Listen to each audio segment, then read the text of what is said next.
এত কষ্ট করে ভিডিওস বানিয়েই বা কী করব। 100 জনের মধ্যে 10 জন মানুষ আছে যারা এই মোটিভেশনস ভিডিওসগুলো দেখে, বাকি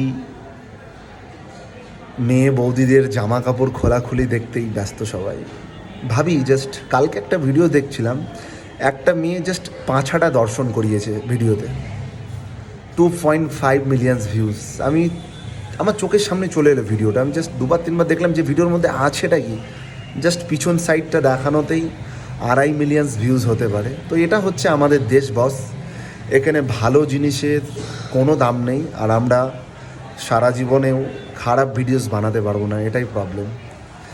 যা হবে ভালোর মধ্যে, এতেই কিছু ভাই বোনরা ফলো করে, সেটাই ভালো লাগে।